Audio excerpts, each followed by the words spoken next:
পানিহাটি পৌরাঞ্চল এই মুহূর্তে কিন্তু একটা সাংঘাতিক থ্রেট কালচারে ঢুকছে আর কি।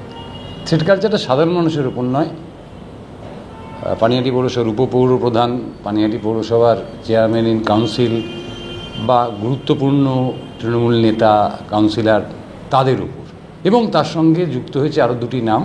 তাদের মধ্যে একজন হচ্ছেন তীর্থঙ্কর ঘোষ এবং আরেকজন হচ্ছেন নির্মল ঘোষ। তাদের নাকি সোদপুর আপনার রেলওয়ে ফ্লাইওভারে টাঙিয়ে দেওয়া হবে।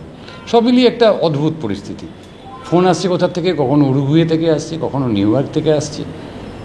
তারপর আমার পাশে বসে আছেন মাননীয় উপপৌর প্রধান সুভাষ চক্রবর্তী, ওনার কাছেও একটা ফোন গেছিল এবং তিনি তখন পানিহাটির বাইরে ছিলেন। সেটা কী মানে বিষয়টা কী, মানে এত বছরের রাজনৈতিক জীবন আপনার, শুধুমাত্র তো মানে একজন উপপৌর প্রধান হিসেবে নয়, শ্রমিক নেতা হিসেবে আপনি দীর্ঘদিন কলকাতা শহরের বুকে লড়াই করেছেন। এখন যারা মন্ত্রী তারা আপনার সহকর্মী বলতে গেলে। এই ধরনের রাজনীতি, এটাকে কী বলবেন? না, ব্যাপারটা হচ্ছে আমি নিজেই অবাক হয়ে যাচ্ছি যে আমার মতন মানুষকে এই ধরনের কল করার অর্থটা কী। আমি যাদের ধরুন কল করেছে তাদের একটা উদ্দেশ্য থাকতে পারে, কিন্তু আমার তো কোনো দল ছিল না, আমি কোনো দলের পক্ষে কোনো রকম কোনো করিও নি। হঠাৎ আমাকে এই কথা বলার কারণটা কি? হ্যাঁ, এই কথা ঠিক। আমি ইসের জমি নিয়ে, অমরাবতীর জমি নিয়ে আমি বলেছিলাম এটা আমি এর পক্ষে মত দিতে পারি না, এটা রাখা উচিত, এটা আমি বলেছিলাম। কিন্তু এছাড়া আমি 3টে পুকুর বোঝানো বন্ধ করেছিলাম। তারপর বিভিন্ন জায়গায় পুকুর বোঝাতে গিয়ে আমি সেখানে প্রতিবাদ করেছি। যেমন 8 নম্বর ওয়ার্ডে, 9 নম্বর ওয়ার্ডে পুকুর বোঝানো হচ্ছে, আমি তার জন্য চেয়ারম্যানকে চিঠি দিয়ে বলেছি যে এগুলো বন্ধ করা উচিত। এগুলো ঘটনা যদি হয়ে থাকে এই অবস্থার পরিপ্রেক্ষিতে, তাহলে হতে পারে মেবি আমাকে, আর আমি এসব জিনিসের উপর ভয়ও করি না। কিন্তু অভিযোগটা হচ্ছে যে যবে সোমনাথ দে চেয়ারম্যান হিসেবে মানে স্বীকৃতি পেলেন, তারপর থেকেই এই থ্রেট কল আসা শুরু করল। হ্যাঁ, এটা তো সোমনাথ দে পাবে এটা অনেকদিন আগে থেকেই জানা ছিল, কারণ আমরা দেখেছি যে বিভিন্ন পত্রপত্রিকার ইলেকট্রনিক্সের খবরগুলো, যে তাতে সোমনাথ দের কথাটাই বলা হয়েছে। এবং এটা আমার মনে হয় না সোমনাথদের চেয়ারম্যান হওয়া বা না হওয়ার পক্ষে বা বিপক্ষে নয়। এটা দেখুন, আমাদের পাটিহাটির এমএলএকে মেরে ঝুলিয়ে রেখে দেবে, তার ছেলেকে মেরে ঝুলিয়ে রেখে দেবে, যদিও এগুলো তারা কেউই পাত্তা দিচ্ছে না। আমিও এটার কোনো গুরুত্ব দেইনি। আমাকে আমি তখন আসামে ছিলাম, আমি কামাখ্যায় পুজো দিতে গেছিলাম। আমি যখন গৌহাটি শহর ঘুরছি তখন আমার কাছে রাত 8টায় কলটা আসে। কলটা প্রথম বলে আপনি সুভাষ মোদী, আমি বললাম হ্যাঁ। এবং তারপরে যে খিস্তিগুলো শুরু হলো, আমার মা বাবা তুলে খিস্তি, আমার পরিবারকে শেষ করে দেবে, আমার পরিবারকে মেরে দেবে, আমাকে মেরে দেবে, এইসব খিস্তি দিয়ে বলা শুরু করলো। আমি তখন একটা কথাই বলেছি, আপনি কে বলুন আর কোথায় থাকে বলুন, কিন্তু তার কোনো উত্তর দেননি। এবং তাতে না দেওয়াতে আমার পরিবারের লোকেরা একটু ভয় টয় পেয়ে গেছিলো। তা আমি বলেছি ভয় পাওয়ার কিছু নেই, পড়লে আমি মরবো, তোমাদের তো কেউ মারবে না। তবু ওদের একটা ভয় সন্তুষ্টরা আছে। আমি পুলিশকে ডায়েরিও করেছি, গতকালকে আমি গিয়ে পুলিশের কাছে ডায়েরি করেছি, এবং পুলিশ আমাকে বলেছিল যে আপনার সিকিউরিটি দরকার কিনা। আমি বললাম না, আমার কোনো সিকিউরিটির দরকার নেই, আমি কোনো সিকিউরিটি নেব না।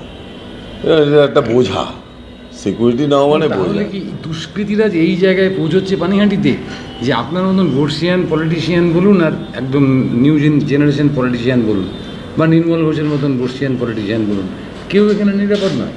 দেখুন, আমি একটা কথা আপনাকে বলি, আমি বহুদিন রাজনীতি করছি। আমি একসময় কমিউনিস্ট পার্টির রাজনীতি করতাম। আমি যেটা জানি যে থ্রেট কল দেওয়া মানে মানুষকে ভয় দেখানো, সেটা এক সময় আমি একটা দলের মধ্যে দেখেছি যে থ্রেট করা, ভয় দেখানো, শুধু তাই নয় যে দলের অসম্মানিত জিনিসগুলো তাদের সামনে বলা, এগুলো করতো।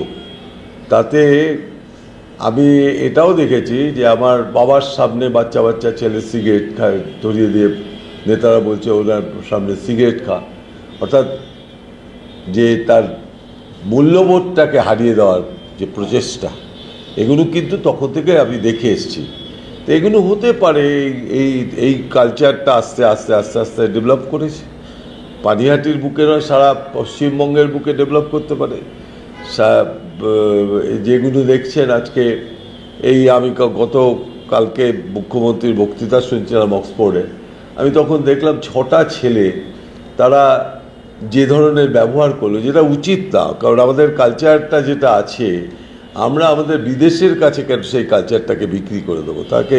এবং আপনারা দেখেছেন যে ওখানে যারা শ্রোতা ছিল তারা ম্যাক্সিমাম ওই ফটোগুলো তুলে নিচ্ছিল, যে যারা স্লোগান দিচ্ছে, তারাও নিন্দা করেছে অনেকে।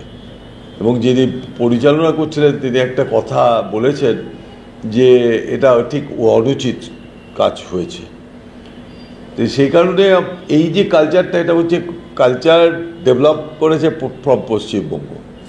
What Bengal things today, India things tomorrow, world things tomorrow, সমস্ত জায়গায় পশ্চিমবঙ্গের কালচারটাই ডেভেলপ করছে আমার মনে। আপনি আজকেও হেসে হেসেই কি কথাগুলো? না, আমি নিশ্চয়ই হেসে হেসে বলবো, কারণ আবার দেখুন, আমি আজকে মরতে পারি, কালকেও মরতে পারি, আবার একটা বয়সের জায়গায় চলে এসেছি, সেখানে মৃত্যুকে আমি ভয় করি না। আমি কোনোদিন, আমি সিপিএমের না, আই নেভার, আমি এদের কোনো রকম পাত্তাই দিই। ষড়যন্ত্র মনে হয় হতে পারে। আমার তো মনে হচ্ছে বিরোধী পক্ষরা একটা মানে ম্যাসাকার্ট করার একটা চেষ্টা 26-এর নির্বাচনের আগে, যেটা অনেক রকমভাবেই চেষ্টা হচ্ছে, কখনো অভয়াকে দিয়ে, কখনো এখানে অভয়ের নামও জোড়া হয়েছে, হ্যাঁ, কখনো অভয়াকে দিয়ে, কখনো মাঠকে নিয়ে, কখনো একটা প্যান্ডামোনিয়াম সিচুয়েশন তৈরি করার জন্য বিরোধীরা চেষ্টা করছে, এবং তার মধ্যে এটাও একটা হতে পারে, একটু মেবি। কিন্তু আপনি নিরাপত্তা নেবেন না? না, আমি এসব নিরাপত্তা আমি বিশ্বাস করি না। মানুষের উপর ভরসা, আমি জনগণের প্রতিনিধি। জনগণ যদি চায় আমি চলে যাবো, জনগণ যদি চায় না চায় আমি থেকে যাবো। মানুষই আপনাকে নিরাপত্তা। একদম একদম। আমরা সুভাষবাবুর সঙ্গে কথা বললাম, উনি কিন্তু শেষ পর্যন্ত মানুষের উপরই ভরসা রাখলেন, বললেন যে মানুষই ওনাকে নিরাপত্তা দেবে। এবং তিনি যেটা ভয়ঙ্কর একটা কথা বললেন, যে সংস্কৃতি আমাদের রাজ্যে ইদানিংকালে ডেভেলপ হচ্ছে, সেটা কিন্তু আদৌ বঙ্গ সংস্কৃতি নয়, রবীন্দ্রনাথের সংস্কৃতি নয়, শ্রী চৈতন্যদেবের সংস্কৃতি নয়, স্বামী বিবেকানন্দের সংস্কৃতি নয়। আর আমরা যেখানে বসে কথা বলছি, এই পানিহাটি কিন্তু শ্রী চৈতন্যদেব, স্বামী বিবেকানন্দ, রবীন্দ্রনাথ ঠাকুর, মহাত্মা গান্ধী, নেতাজি সুভাষচন্দ্র বসু, কার কার নাম বলবো, সবার পদধূলি স্পর্শ, সবার পদধূলি ধন্য। সুতরাং এই মাটিতে এই কালচার বা এই সংস্কৃতি অচিরেই বন্ধ হবে। অন্ততপক্ষে এই বিশ্বাসটা আমাদের রাখতে হবে, যেটা সুভাষবাবু বললেন যে মানুষের ওপর ভরসা রাখেও মানুষই বদলে দেবে হয়তো এই পরিস্থিতিটাকে। ক্যামেরায় শ্যামল পালের সঙ্গে চন্দন সেনগুপ্ত, 7 নিউজ, পানিহাটি পৌরসভা। জয় হিন্দ।